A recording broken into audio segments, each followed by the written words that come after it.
say asem biara onipa obeka no ubobu hu contact guda na won sem a okeka na asase so ena obobu fo ena won sem a okeka na asase so ena nam so bebu ubiem so enti nipa ubia wa no atansa no a ya wo chikakra okay na onipa bia so di o twasa no onim se ne kira chia no ni sa ne nsem na wo keka o di wo matem sa wo so you see the word stupid yeah edi ma lo lawyers ne je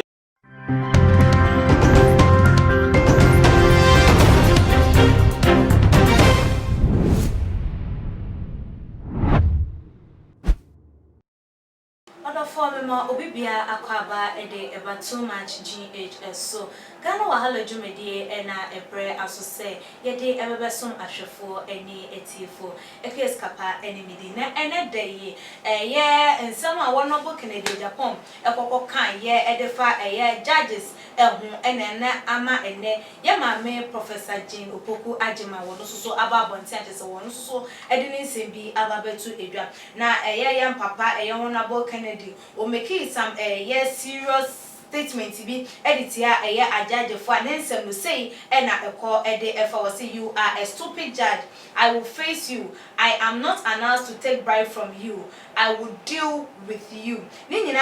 ensase won sensin bi achese ohune say said yanka enhwehwemu wasanka enkoso na enhwehwemu ankoso sa amfa amano na wo osusu senka wo osusu say ajaje for no eje sika bribe enti ena ama enede enyoma akọ edi etia menuti ma ni gina peace so ekeka nse we di che ajajefo ne no ema no mu no chese ye seven no warrant sanko mepiemu ewo court na wonchire de enti a ne nsema waken eni kwan se ye twena so ewo hu na no na ntempa ye won abo ababonten aba bepa acho se ye fanche no overreact ye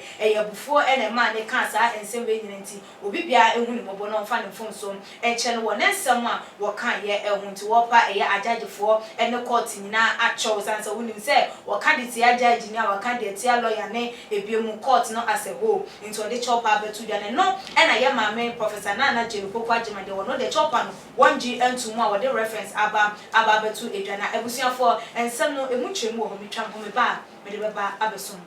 too much GH. Many have come and many have gone, but you are a great Kankambuka ability, worth being beheld by every optical nerves. That saith the papacy. Keep watching Too Much GH, and you get the best of entertainment, the best of everything you want. My name is Ohima One. Keep watching Too Much GH. It's the best. Keep watching Too Much GH.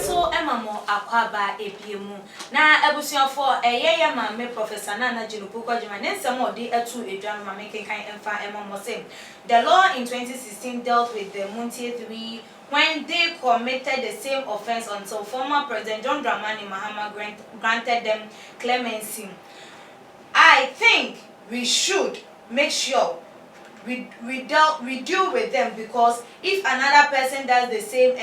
and comes out to apologize, so end the story. That is corruption, and I want to see that also highlighted, because we are not allowing us to abide by the rules of telling the truth. If you are going to talk about name and shame, it should be consistent. If you are going to apply the law, it should be consistent. We any yama menen someone wodi etu ejo wo ne say ya hwe na ya ma no kre an na dia an hwe obi susu be ya sa de na bi no no so apacho na no no ensem ni nyina ayetiti na abusuan wo hwe ya ma menen someone wodi etu ja wo stand bi ana wo fa wo ne say wa fa no as a political way and or dey political talk ni nyina for wadwenche ebra na nanso me ene dey mesinkonya enti ehu be hia enti nkomotwetwe no ma wani enkoso na wadwenche bi a wo no wo dey atu edwa ene dey mi guest Apostle Ajuman Prempe. As a for that no the Bible Church of God Saving the World in Crime Kaswa Tuba Junction. God's watchman. Yes, madam. A crazy papa. Apostle. Yeah. No. Bibi abokodi. Urade onyankopon do ni Kristo adonti. Come. Said you also ye come. Ni abusuani. Abusuani no bia. Mi didi say asafo mass of my mobia so. Urade adom. bia ho ye ka yeda erade ase yo already apostle yembora eye ensem no emu na chese wo hwe eye yem papa honorable Kennedy Japan and somehow can ye word that we use is a stupid judge and somehow can ye tia a judge for and judge need your cancer back with the tia back what can they tia will be the statement I will make you because of say or when they say attention be a course on not a ne kwanswa and no a queer scapa me that's in a mission when you my phone I have also a mission myself money me manina too much GH eduma already on come ni mochi onyam kase sigaba apostle honorable Kennedy Japan na no abase mo wan kase yi kasa na nko yi enti ya friend court na sania emra no sitie so emra we se ofuma no afum okay ene obi eni ho a o se che emra okay obi eni ho o che emra even the president okay is not above the law of the nation okay what you say eni se wa kasa no wan kasa yi a na ajagefo se de o kasa ti a omo ato yen safre no a de be ya oman no emra be ya adwumenti judge for no omo ye correct okay emra kwan so okay o so omo to mo safre no no mo hwehwe nsemu mu yi because Kennedy Japan sabi nyo onu kwa na ye Ghana ni ene nyo onu kwa ene ye MPP ena sa wo ye aban mu ni so entina me ka say emra de edi wa na di no matter how you are so always ka daima mpempem ne opepepem ne adekora na emra so che iska ana onu ya no ya ju na apostle yen hwe se ye wona bo ka wie ye wo se onu so wa kwakwa ye mranim ni wonim ye emramu na wo ka wie ye wo ba abontin na wo bebe pa acho nka hu ne se yemfa enchen Ghana fo binu susu se wanya pa acho nko ade no anu no nka ajaji fo wo mu enje mu no wo mu emfa enchen se ajaji fo emfa enchen mi pa acho ma men kai ma se mu okay wo Job chapter 15 verse 3 to 6 okay asembi wa ha ode ensama emfra ebeyi aten eni ensankeka mfaso enimu nso woto nyamesuro atwene na wo hwanya Nyankopon enim empabo adwene so na wa no ene kire wo bone na wafa enitie ketrema wara no ne bebu fo na enyame na wara no ene bebu awo so ensembi o ha ketrema o ukai upese o mu ketrema na dwuma awo ye o wiase ya ko James chapter 3 kenka ho nyina ketrema no nyame be kiro na se ketrema yeja o se ketrema o yuja eno ne ketrema na ne di hira Onyankopon eno akoro na e de dome so e di papa yesu so kawo your friend say Matthew chapter 12 36 and 37 was say asemhunu biara onipa obeka no ubobu hu akonta teguda na wonsem a okika na sase so ena obobu fo ena wonsem a okika na sase so ena onam so bebu bi so enti nipa ubia wa no aka samu a ya wo chikakra okay na onipa bi anso di o twasa no onim se ne kira kira no ni sa ne nsam na wo kika o di wo matem sa wo so you see the word stupid yeah edi ma lawyer se ne judge se o me lawyer for mu be for so na awoka de ti anu onim se ebeba ne sei so abra wo ye mrani nu no onim se ebeba ne sei ayi kene so onye lawyer onye lawyer ba onim mu ma you say law de eno ye ne ena mo kwan go ena order of let's say degrees so wo but emra de lawyers no judges no omu na nimpa enti o kasa won se bible so a kire se wanu na o de kase no enne bebu afo wanu na de kase no enne bebu bem na ayi o kasa no wan kasa ya emra wo man enti o mo e de mra ni ye adwuma no enne judges no enne judges no wo mo eso wan kasa ye wadi do o mate so se sabe se o mo anfa mra na ye adwuma ono ka kana Japan eye man se lo ai judges no atunu ye safre no so ene o mudi asem no be kwa ko de be kwa ko sie bia bia betu ma se be fa no se tue sika se na wa ye sika na ntwia o be kwa ko dem enfie do se de be kwa ko wi ano so enti no eye sa ama se next time obi to man no ye de anya onu kana Japan no so no watima anya asem bia gira so aka yantime mfo so yetimi akase na mu bi Canada Japan o kaseti a judges no ye de ne kokon ekodi na se mbuya nfo e fine no so we nya fine no a onko dem e mo tua de fine e no obetena fi e ye pa e na judges no so no wo mo so ye adwuma yiye e wo man e ti o se de bia me ka kire o se mra e na se ye adwuma so wo mi ma friends First Corinthians 15 verse 56 ahwefo ene etiefo but amuti asembia nyame ho nkonkron enam Paul so ekaye 15:56 tieniye wasi owuo anwo woye ene boni ne boni tumi ene mara wo owuo anwo woye ene boni na boni tumi ene mara mra boni tumi no de timi boni eyembra itina chese apostle metiwasi ya eye professor Nana Jino Koko Jeman kan wo ka se eye emra no ene wonabo Kennedy endi se wodi eye high court penyi judge no atem no nti emra ni se de be ya wo bi enso so enkonko ye bi me ka se ene o me koye na me pa acha wo krampa ye de be chem no ofu ane so woni ne ya adwen oh yeah isikape so utie mi ya asemo na me ka no me ye me tambia wo me kasa ubusa me nsambia me tayi so mra emra no ene ye bibia amasundwe ba o wodi ase edi ya na bi ni mutiga na se nyame mra anya adwuma emra adom na ebe dum ene ene o munya adwene so ti ase edi na je opoku adimai no na be running mate ama mahama edi wo kan ewom edi na me yese ya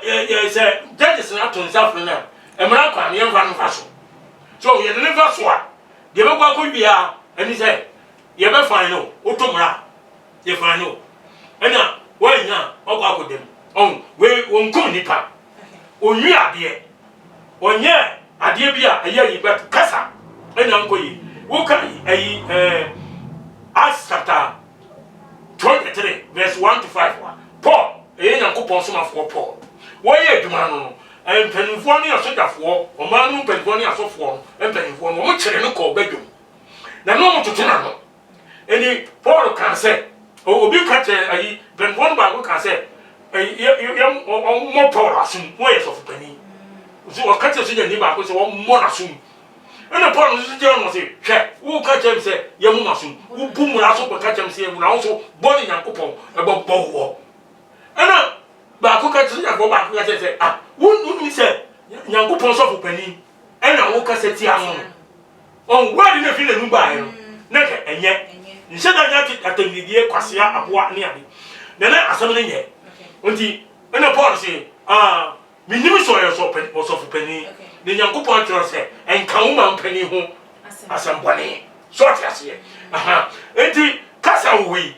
se nipa hwe yie e wo ho oh enti Kennedy say wa kasa sa na otomra emra funu no enye enti emra nimfo no afre no court wa ba wa pacho ani wa pacho no wa pacho no ani de so mbeji atum so mo nyintum no e wo lawyers no e wo judges no e ho ani de do mo me ka no e ye fana because wo na di asem mo be mu Apostle Ghana for binom ensemi ye maame Professor Jane na opokwa jimodi na no etu nsem mu chese ankwa na hogono so amfa ma ebinum se wono emra ogogo pie mu wo tumfua na ase a wo tu wo mofo se ana wo nhwema wo nkwada na aya na wo eye campaign na kasa twitwi no nkone ba wo nyai na ebiem nso ne ono we bie ne pono de ama wo nye eye election time na wo so mo ba wo ko bie na no ka se wo bia banye no MPP fo ebie no ho no ma wo so ase no mo etwe ne tradadada say ane de o kan ye nti otumfo ntwe na so anaso otumfo fa mra eni no nanso so eye de na Kennedy de wono ede na mato o sha ensem bi ye Ghana fo ken omudi so mo kan akura siga pa o ze where's your obusam o ze o mo no de politics mo pri say and is for pe kwanya be ebedi akonya no correct ena MPP fo so pe kwa so mo sa toa omoduma o mo ye so mo eni amechere enti no Baomis dia wo kan sa no meka wo NDC fo sa no meka okay what you say and NPP fo so be different okay because someone have power okay what you say enti obi otumi a na wo Jeffrey ni sama enabo eni obi aso penenu ko weak point wo say na je mensa de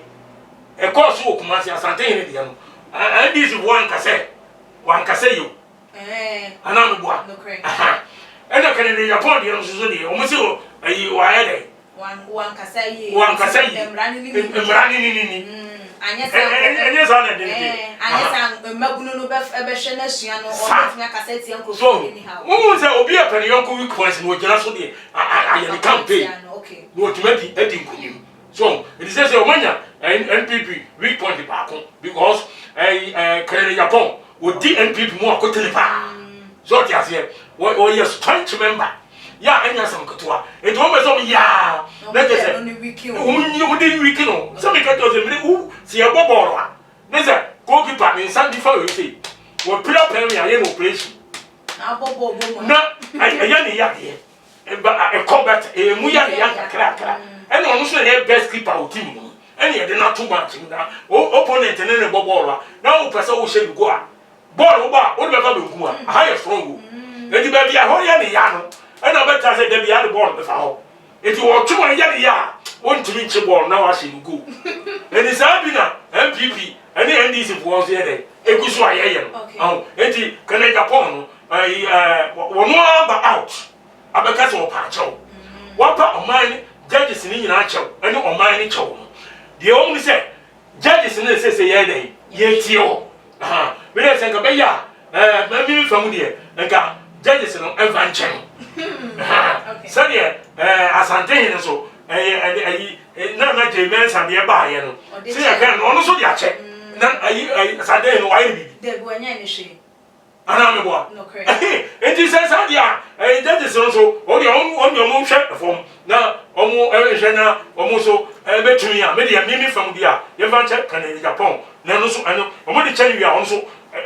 next time o kasa obehwe yi asem bi ni boni mu no na ni yie mu o say wa anya mistake ya ma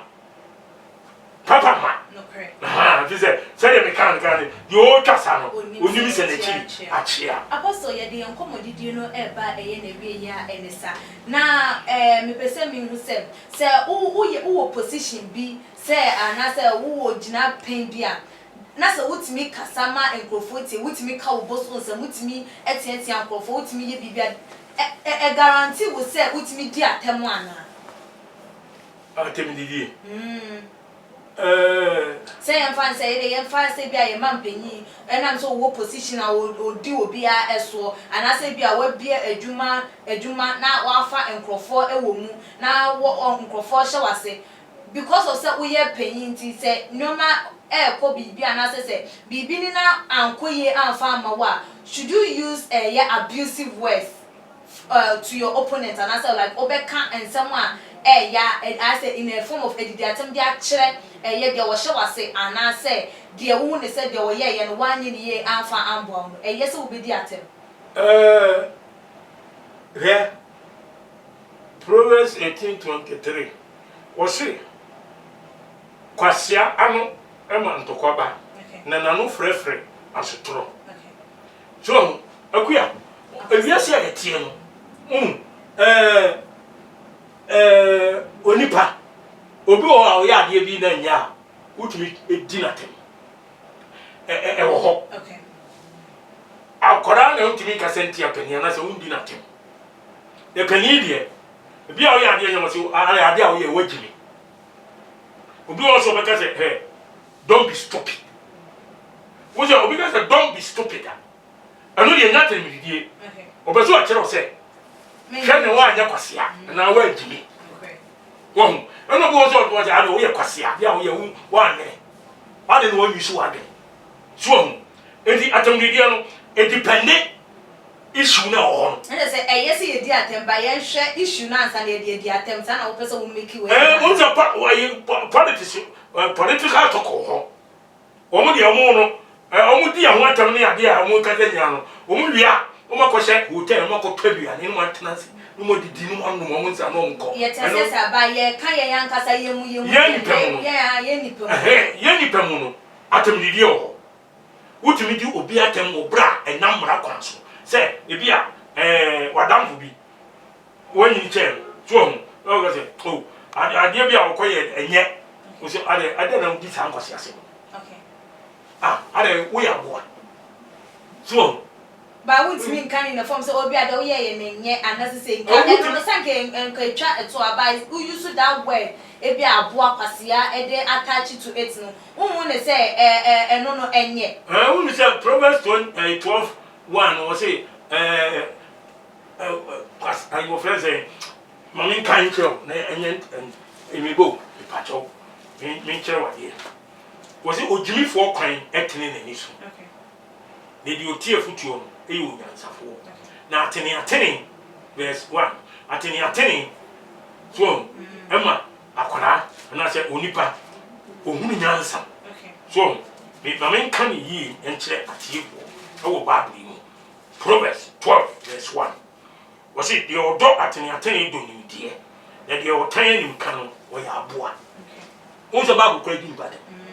de odo atene wo ya de ne yetene na o jituma o jimfo so tuma wo se wo na odo ni die wo na nyame nyansa wo mu na de o tan anim kan bia obi akobokoro mu obo gaman wo di no yere ko wo nu ko na ye kasa che na untia wo se sa ni pan wo ya aboa wo ti ase sa ni pa ene ma bro kan do odo atene edo ni die nso ni pa bia odo atene bia so okay na de o tan anim kan ya de nya na wo kan anim a chere sa bia wo ye no anyi ntumo no nyagobo so ye wo ya aboa Apostle, ya di onkomo no esi a enesa for final words of to etu enti no akuya mudasi edi kan nyame shira wa de ewo ni se on se sisia na ewo wiase no Ghana ya eti akwaya politics man emuachi NDC ni NPP we ko no we aba we ba no we ko nyasa no eti me sra Ghana fo yenya abotre yempani fo no enye den a yenso aye no yetimu no bone wo ye ho di kan ne Japan by mistake na ma mi je poku ajuman enso so aye mistake ya wo mu ye nipa ye nyina ye nipa why na bone ni no die bone ni no on to boy e ba mo ba se le papa Yesu kan it is a big sense ya mo ye ntwe tan ye nya motre na ye fa yiye antu yiye eno na bema ya ide yakoyenim yakoso akoyenim ne tabia ye sei baako ne eja baako a enye ye fa odo entina o man jo Apostle Ajiman Prempeh ensem no se ye fa odo entina eyo o man no emu abusuafo ha ene bebe ma ekwan ma ye de nkomo twetwe no esiem obetimi afa Apostle Ajiman Prempeh ne number e wo screen no eso na se nkomo twetwe bi a one no etimi atwetwe ebiem nso follow ye we IG page @GH_. Subscribe to your channel no so when you like videos na share fama abusuafo ene adofo no me amedi dwumede ho chia me medi ene Ekriasi Kapa dasene ye besa ne share makram number